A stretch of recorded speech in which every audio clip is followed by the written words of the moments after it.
오늘 하나님께서 우리에게 주시는 말씀은 사무엘상 18장 6절부터 9절까지 말씀입니다. 사무엘상 18장 6절부터 9절까지 말씀.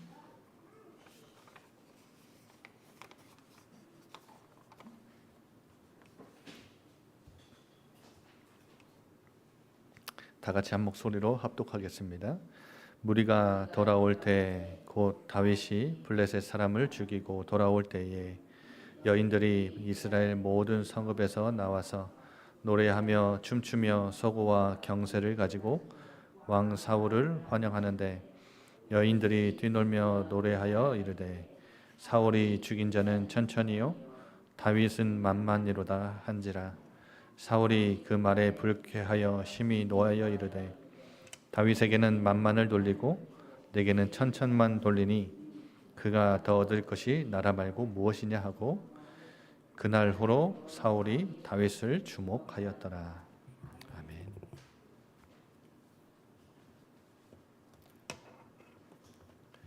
우리 옆에 분과 이렇게 인사할까요? 당신은 은혜 받은 하나님의 사람입니다. 위를 바라보며 삽시다. 여러분, 한 주간 발로 열심히 수차를 돌리며 사셨는지요? 아니면 위를 바라보며 사셨는지요? 여러분이 있었던 모든 현장과 했던 모든 일들 속에 우리가 수고를 하지만, 우리가 파종을 하지만 그것을 자라나게 하시고 그것을 열매 맺게 하시는 분은 하나님이시기 때문에 내가 한 수고와 그 일 가운데 하나님께서 은혜를 베풀어 달라고 여러분 한 주간 위를 바라보면서 그 은혜를 간구하며 그 사모하는 마음 가지고 사셨는지요? 요즘에 계속해서 말씀을 나누고 있는데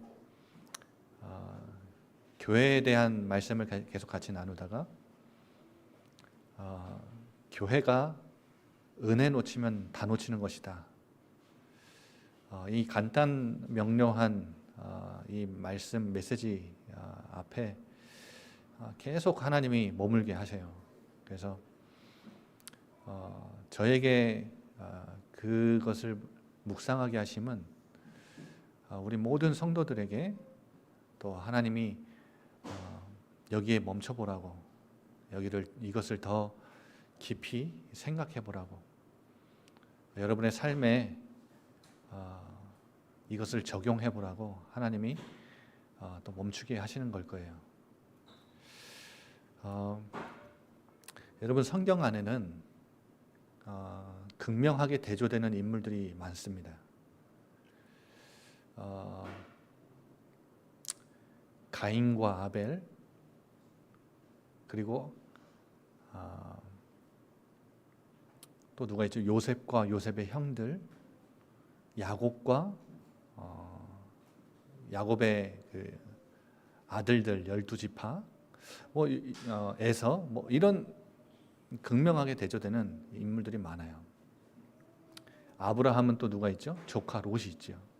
이렇게 극명하게 대조되는 인물들이 많은데요. 저는 단연코 그 극명하게 대조되는 인물들 중에 가장 눈에 띄게 두드러지게 대조되는 두 인물이 있다면 사울과 다윗입니다. 여러분, 그 신앙생활을 조금 이제 웬만큼 연수가 쌓이신 분들은 아마 다윗과 사울 이야기를 잘 아실 거예요.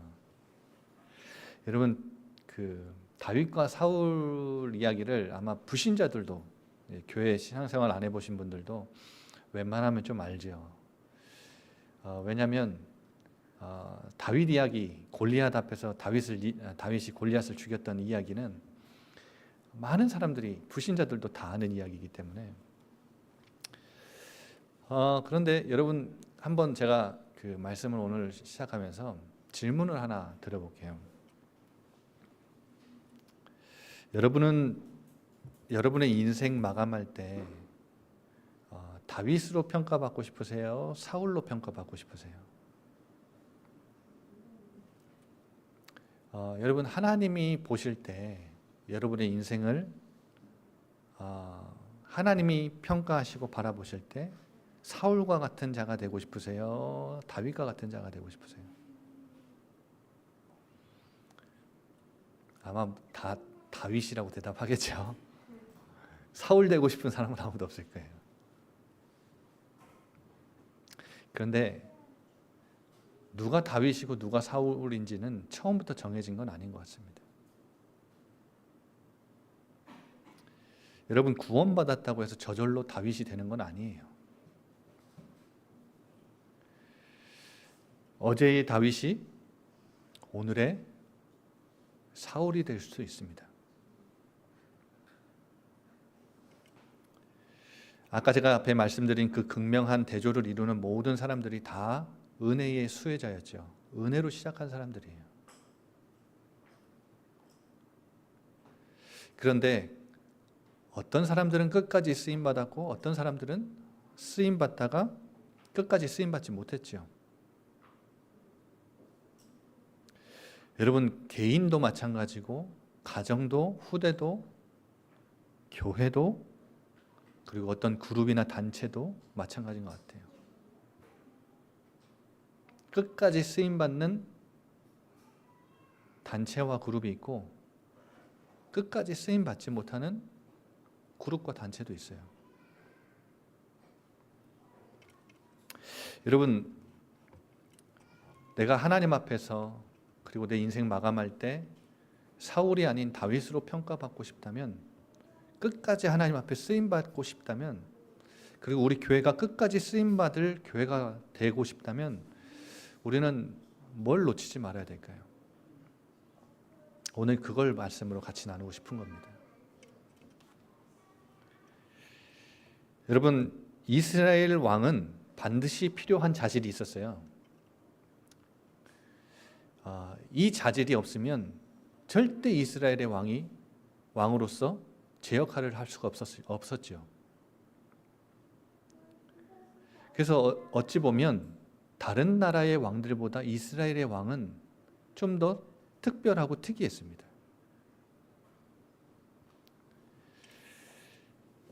탁월한 능력이 있어야 되는 게 아니었고 뭔가 우월한 배경이 있어야 되는 게 아니었어요.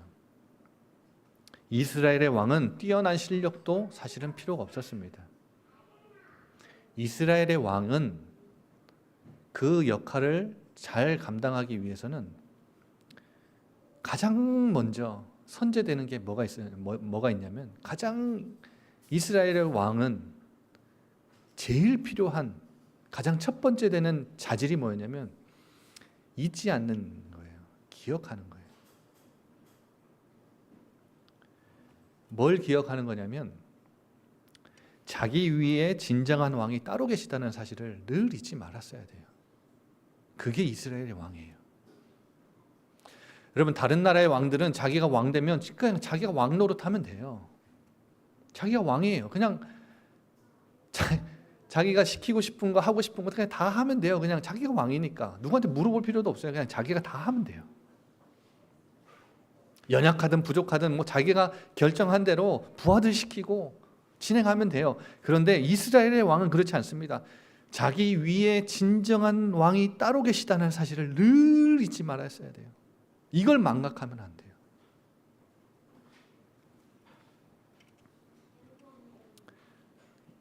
보이지 않는 진짜 왕, 참된 왕이 누구죠? 이스라엘의 왕은, 진짜 왕은 누구예요?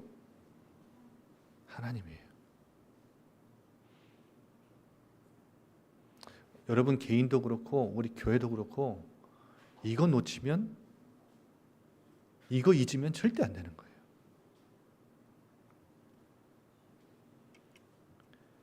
그리고 이스라엘의 왕은 자기에게 주어진 모든 권력과 권한은 그 진정한 왕이신 하나님이 잠시 위임했다는 사실을 잊으면 안 돼요. 자기 게 아니에요. 하나님의 일을 하지만 자기가 하나님이 되어서는 안 되고 이 자리가 하나님의 존재, 진짜 왕이신 하나님의 존재를 대신할 수 없다는 것을 늘 잊어서는 안 돼요. 위임받은 권력과 권한이 얼마나 위험한 연장이 될 수 있는지 조심히 사용해야 돼요. 이걸 알아야 돼요. 이걸 잊으면 안 되는 거예요. 그리고 이스라엘의 왕은 자기 나라가 아니라, 이 나라는 자기 나라가 아니라 누구의 나라예요? 하나님 나라인 것을 절대 잊으면 안 돼요. 이걸 망각해서는 이스라엘의 왕은 제 역할을 못합니다. 하나님 그런 왕은 쓰지 않으세요. 버리세요.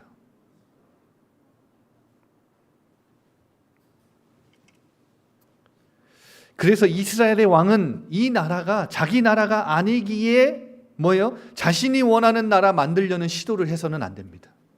자기 나라, 자기가 원하는, 자기가 꿈꾸는 나라 만들면 안 돼요. 참된 왕이신 하나님이 잠시 위임한 권력과 권한을 가지고 뭘 세워야 돼요? 하나님 나라 세워야 돼요. 자기 나라 말고 하나님 나라. 그래서 제가 이거를 어떻게 좀 잘 설명을 한번 드려볼까 생각을 좀 했는데 사실 잘 모르겠어요. 그런데 여러분 이게 좀 이해가 되실지 모르겠어요. 렌트카, 제주도에 렌트카 많잖아요. 렌트카는 우리가 돈 내고 잠깐 며칠 빌려 쓰는 거잖아요. 여러분 잠시 내가 이거를 빌려서 썼으면 잘 쓰고 뭐 해야 돼요? 반납할 때 반납해야 돼요. 근데 반납할 때가 됐는데 이 차가 너무 좋아. 이 차 타고 다닐 때는 이게 완전 내 차 같거든. 내가 마음대로 움직일 수 있으니까. 그래서 뭐예요? 안 주고 싶은 거라, 가져가고 싶은 거라. 이러면 안 되는 거죠. 여러분 지금 살고 있는 집이 만약에 자가가 아니라 전세로 빌린 거면 계약 기간 동안만큼 내 집처럼 사용하되 뭐예요? 계약 끝나면 누구에게 돌려줘야 돼요? 주인에게 돌려줘야 돼요. 사용할 때는 내 집 같아 보이지만 계약 기간 끝나면 돌려줘야 돼요. 아무리 내가 이거 갖고 싶다고 해도 이건 내 집 아니에요. 좀 이해가 되십니까?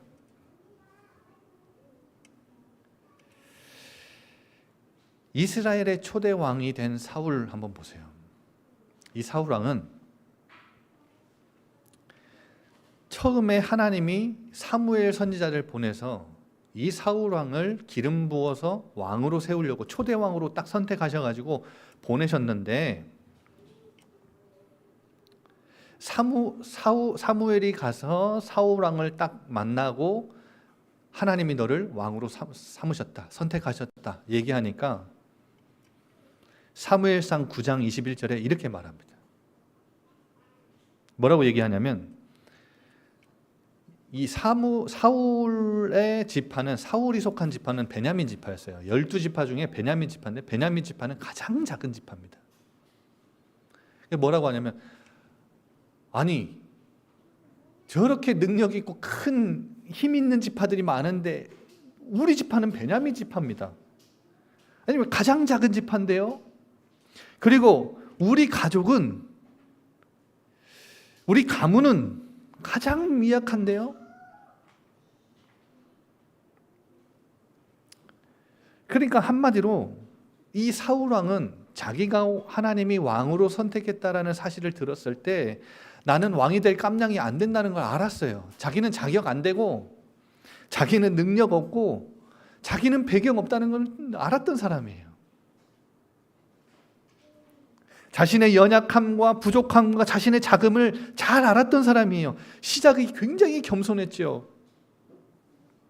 사무엘상 10장 22절에는 이제 사무엘이 모든 12지파의 대표들을 다 불러다가 제비를 뽑아요. 공식적으로 왕으로 공포하기 위해서 제비를 뽑습니다. 왜냐하면 모든 지파가 다 하나님의 뜻이 사울을 왕으로 세우는 것임을 알기 위해서 제비를 뽑는데 12지파 중에 누가 뽑히냐? 베냐민 지파가 뽑혀요. 하나님의 뜻이니까. 베냐민 지파 중에 누가 뽑혀요? 사울 왕의 가정 가문이 뽑힙니다. 그러면 그 사울 왕의 사울의 가문 중에 누구를 뽑냐? 사울을 뽑아요. 그래서 사울을 모든 지파가, 모든 이스라엘 민족이 하나님이, 저건 사무엘이 한 게 아니라 하나님이 사울을 택하셨구나 알게 돼요. 그래서 이 사울 왕을 불러다가 기름 부어 왕으로 세우려고 하는데 어떻게 하냐면 못 찾아요. 찾을 수가 없어. 사울은 보통 사람들의 키보다 어깨 하나가 더 있을 만큼 키가 엄청 컸던 사람이에요. 잘생겼습니다. 그런데 못 찾아요. 없는 거예요. 불러다 놓고 기름을 부어야 왕이 되는 건데 못 찾는 거예요. 그래서 하나님 앞에 물어요. 하나님, 사울이 여기 왔습니까? 사무엘상 10장 22절에 하나님이 가르쳐 줍니다. 뭘 가르쳐 주냐? 저기 진보다리 뒤에 숨었다, 사울이. 여러분 보세요. 사울은 자신의 깜냥을 잘 알았던 사람이에요. 자신의 연약함, 부족함, 자금을 굉장히 잘 알았던 사람이에요. 내가 왕이 된다고? 내가 이스라엘 지파를 다스린다고?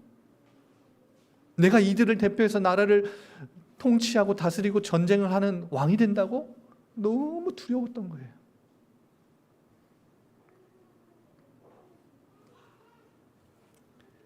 그런데 오늘 본문을 보세요. 이 사울 왕이 달라졌죠.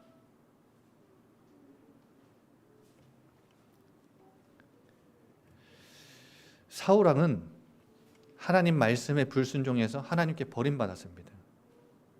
그리고 하나님은 당신의 마음에 합한 사람 다윗이란 자를 왕으로 세우려고 택하셨어요. 마음에 정하셨어요. 그런데 아직 다윗이 왕이 되기 전이지요. 그런데 아직 사울이 왕이에요. 근데 사울이 한창 이제 뜨려고 이제 막 할 때 뭐예요? 다윗을 주목하기 시작하죠. 여러분, 다윗은 골리앗의 목을 벤 이후로 벼락스타가 됐습니다. 세상적으로 볼 때 출세가도, 성공의 출세가도를 쫙 달리기 시작해요. 앞에 보면 그 사울의 아들인 요나단과 절친이 됐고요. 사랑하는 사이가 됐고요. 그리고 가는 곳마다, 사울이 보내는 곳마다 지혜롭게 행해서 군대장이 됐어요. 그러니까 이때 당시에 이스라엘 전 지역에 모르는 사람이 없을 정도로, 요즘으로 말하면 BTS급 인기. 어르신들 하나도 모르시죠? BTS가 누군지. 이번에 BTS가 또 전역해가지고 난리 났던데, 여러분 BTS급 인기예요. 오늘 6절 보세요. 특히 누가 이 다윗을 BTS처럼 여기고 쫓아다녔냐? 누가 쫓아다녀요? 여인들이. 이 여자들이 이 다윗이 나타나면 막 쫓아다니면 환호성을 질러요. 근데 다윗과 사울이 전쟁을 하고 돌아올 때 다윗의 아미들이 쫓아서 또 옵니다. 아미들이 누군지 모르시죠? 우리 어르신들. BTS 팬클럽을 아미라고 부릅니다. 여러분, 이 다윗의 아미들이 쫓아와가지고 환호성을 지르면서 또 응원가를 막 불러요. 7절. 이 아미들이 뛰놀면서 노래하여 이르되 뭐예요? 사울이 죽인 자는 천천히요, 다윗은 만만이다. 다윗이 그만큼 뛰어나다, 대단하다 이 말이지요. 다윗이 지금 인기가 엄청 급상승 중이에요. 사무엘상 21장 11절에 보면 심지어 이 노래가요, 블레셋까지 전파가 될 정도로, 블레셋 사람들도 이 다윗의 인기를 체감할 정도였어요. 여러분, 이 말이 무슨 말이냐면 북한까지 지금 BTS의 인기가 파고들 만큼의 인기였다는 거예요. 블레셋은 지금 우리 남한으로 치면 북한이거든요. 그러니까 굉장한 인기를 끌고 굉장한 출세의 성공 가도를 달렸죠.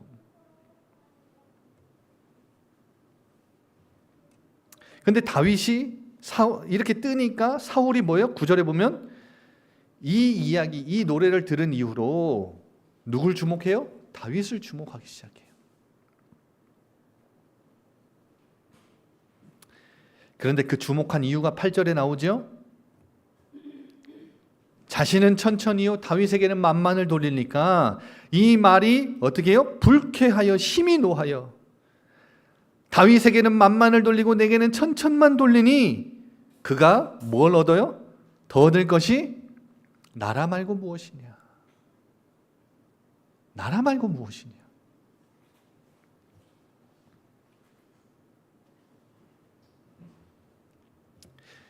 이 나라가 누구 나라 된 거예요? 하나님 나라가 아니라 누구 나라 된 거죠? 자기 나라 된 거예요. 이 권력이, 이 권한이 하나님이 잠시 위임한 권력과 권한이 아니라 누구께 된 거예요? 내 거 된 거예요, 내 거.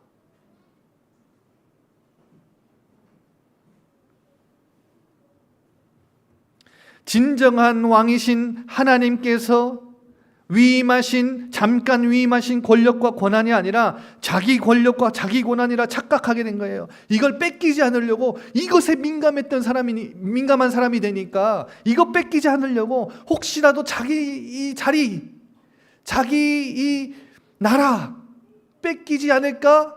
이 다윗의 인기가 급상승하니까 주목하기 시작한 거예요. 불쾌하게 여긴 거예요. 어느덧 이 나라의 왕은 누구라는 거예요? 하나님이 아니라 자기가 왕이 된 거예요. 그래서 이후로요, 자기 아들의 절친이잖아요. 그리고 나중에 이 뒤에 보면 17절부터 보면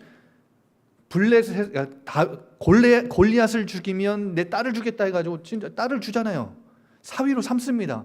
사위로 삼은 다윗을요, 죽이려고 10년 넘게 쫓아다녀요. 10년 넘게 폭군이 됩니다.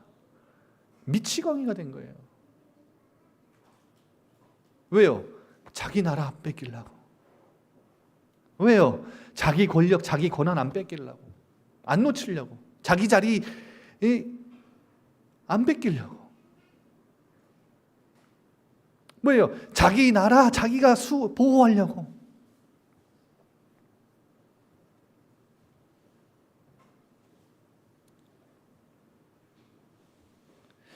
여러분, 사울이 하루아침에 이렇게 변한 거 아닐 겁니다.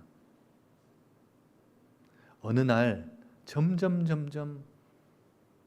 조금씩 변화했을 거예요. 그러니까 사울의 모습을 보면요, 아까 우리가 처음 시작의 모습만 봤지, 이번 주 새벽 기도에는 제가 이 사울이 어떻게 점진적으로 점점 이렇게 폭군이 됐는지, 미치광이가 됐는지 한번 제가 자세히 살펴볼게요. 근데 그 이야기들의 중점은 뭐냐면 이거예요. 사진 한번 보실래요? 사진 한번 보세요.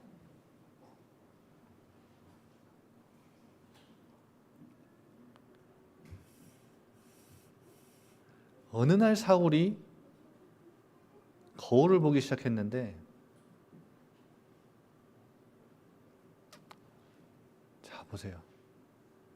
고양이인데 자기 모습이 뭘로 보여요? 동물의 왕 사자로 보이기 시작해요. 어느 날부터 저렇게 됐을 거예요. 두 번째 사진 한번 보여주세요. 사울은 어느 날부터 자기가 자기 모습을 그리는데 뭘로 지금 그리고 있어요? 정글의 왕 호랑이로 그리고 있어요.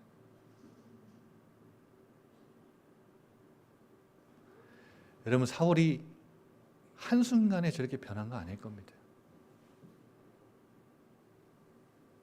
처음에 시작할 때 자기 분수 알았잖아요. 자기의 깜냥 알았잖아요. 자기의 연약함, 부족함, 자금 알았잖아요. 자기는 왕이 될 자격도 능력도 배경도 수준도 안 된다는 거 알고 진보다리 뒤에 숨었던 사람이잖아요. 그런데 이제는 뭐예요? 이 나라가 내 나라가 되고 내가 이 나라의 왕이 되고 이 권력은 내 거라고 생각하니까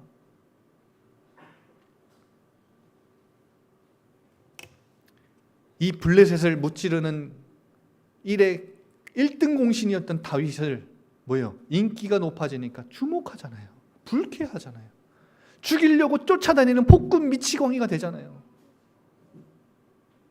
고양이 주제에 사자 호랑이가 된 거예요. 자기 모습을 저렇게 착각하기 시작한 거예요. 세 번째 사진 한번 보여주세요. 고양이는 뭘로 보여야 돼요? 자기는 고양이에요.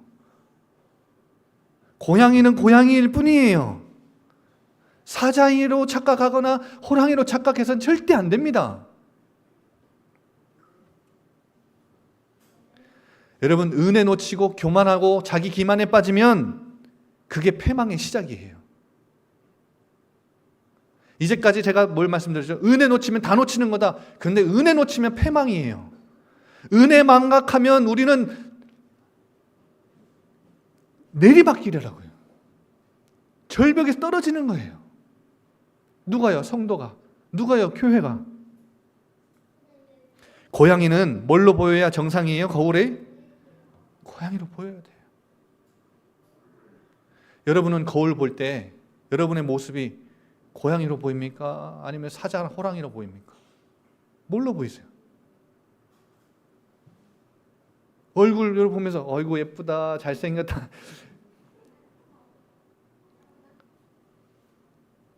여러분 모습을 마주할 때 어떻게 보입니까? 고양이는 사자와 호랑이 같은 맹수가 아니지요. 절대 사자나 호랑이 같은 맹수가 될 수 있어요? 없어요? 없어요.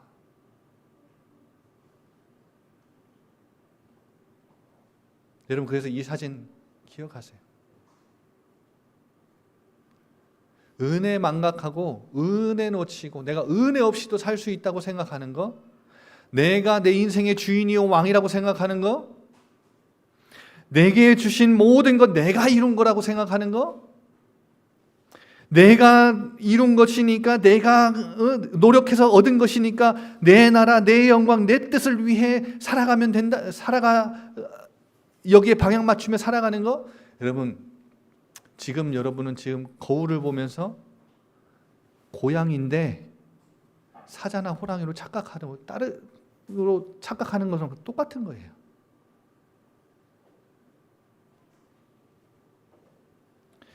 여러분 개인과 가정과 후대와 교회와 단체가 끝까지 쓰임 받는 비밀이 뭐냐면 은혜로 시작했기 때문에 은혜로 마감할 인생이기 때문에 날마다 은혜를 기억하는 거예요. 은혜 망각하면 절대 안 돼요. 내 인생, 가정, 내 후대, 교회의 주인이요 왕은 누구라고요? 누구예요? 하나님이에요. 내게 주어진 모든 것 누가 허락하셨어요? 하나님이 허락하셨어요. 잠시 위임하신 것뿐이에요. 근데 그걸 왜 주셨어요? 무엇을 위해 내게 맡기셨어요? 하나님 나라와 하나님 영광을 위해 맡기신 거예요. 그렇다면 여러분에게 주어진 모든 것, 시간과 에너지와 물질과 여러분에게 있는 자원, 지혜, 능력, 배경 이런 것들을 하나님 앞에 따로 내가 조율해서 떼어드릴 수 있어야 돼요. 여러분 그게 거기에 묶이지 않는 거예요. 이것을 내게 주신 것은 하나님이라는 걸 인정하는 거예요. 그게 믿음의 고백이에요. 그래서 참 재밌는 게요. 내 일을 위해, 내 인생을 위해, 내 후대를 위해, 내 가정을 세우는 일을 위해 내가 시간 투자하고 돈 투자하고 에너지 하는 것은 전혀 아깝지 않은데 이상하게 이 하나님 나라와 영광을 위해 하나님 뜻을 이루기 위해 뭔가 하는 것은 굉장히 아깝게 느껴지죠. 그만큼 우리가 많이 물들었다고 생각하시면 돼요. 하나님 은혜를 그만큼 내가 놓치고 산다는 반증이에요.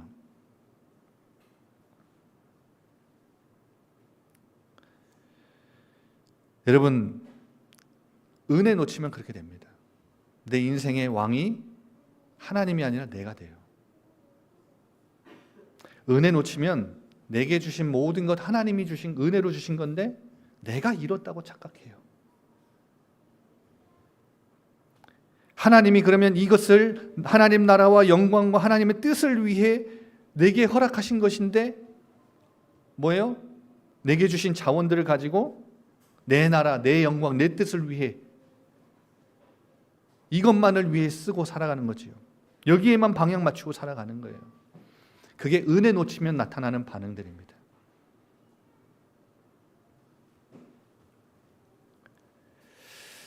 그래서 여러분 마지막 말씀 맺겠습니다.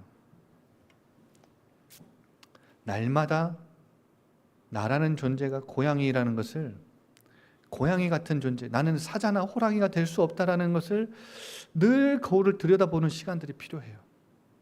늘 거울을 들여다보는 시간.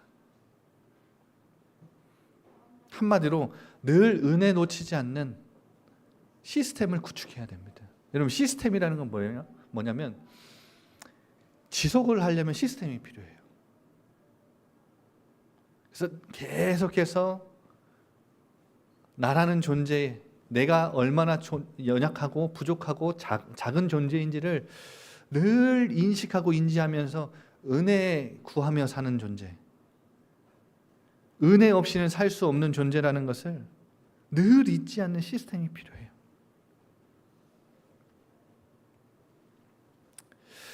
여러분, 저는 필리핀 갈 때 저희 어머니가 다이어리 하나 주셨었거든요. 저희 어머니가 다이어리를 하나 주셨는데 그 다이어리를 가지고 필리핀 가서 뭐 했냐면 일기를 썼어요. 일기를 쓰기 시작했는데 그 일기를 한 필리핀 가서 2년 썼는데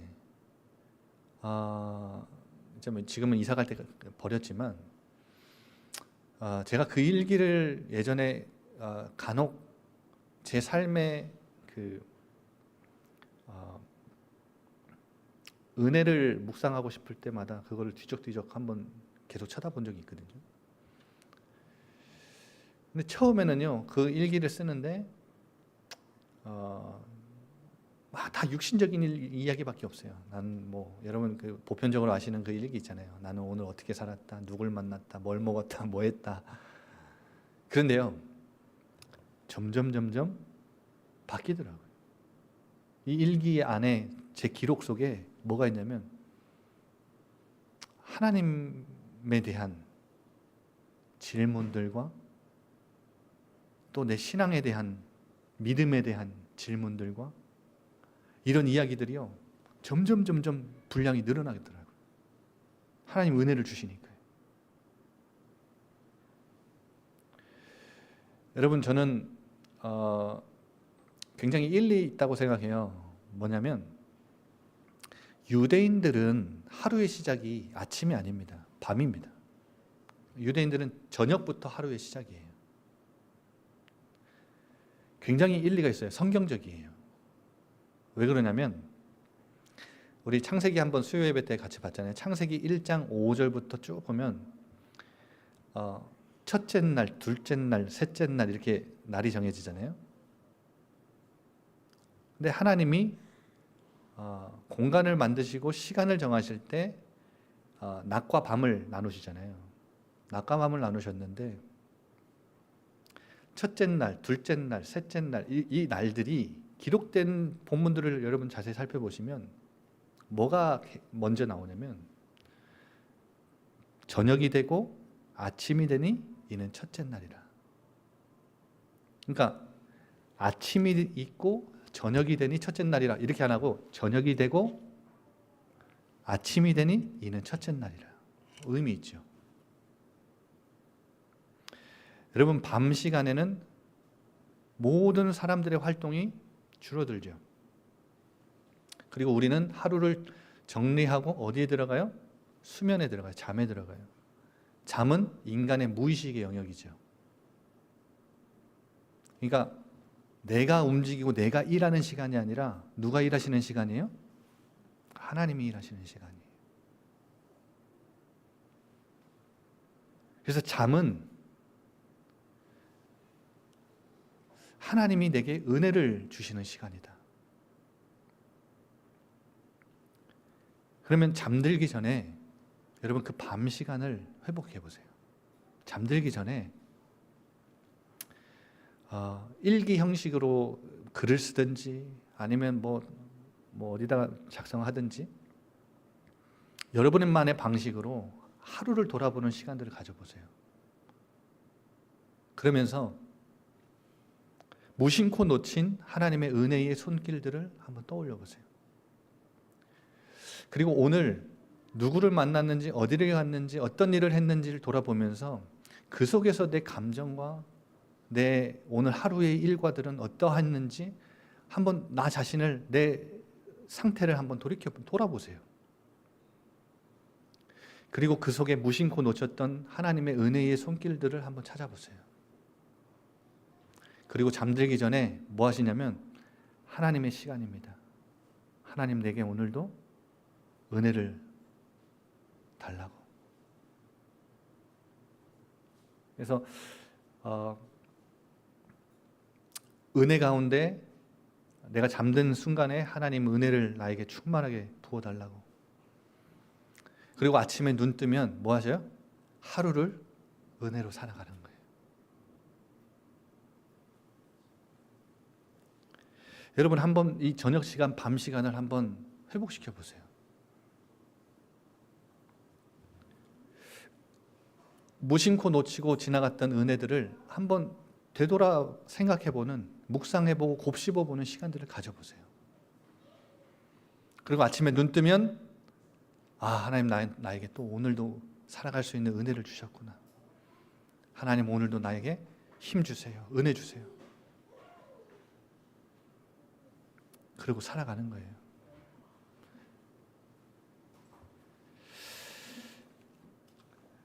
여러분의 삶에 맞는 시스템을 한번 찾아보세요. 내가 은혜를 잊지 않는 시간들.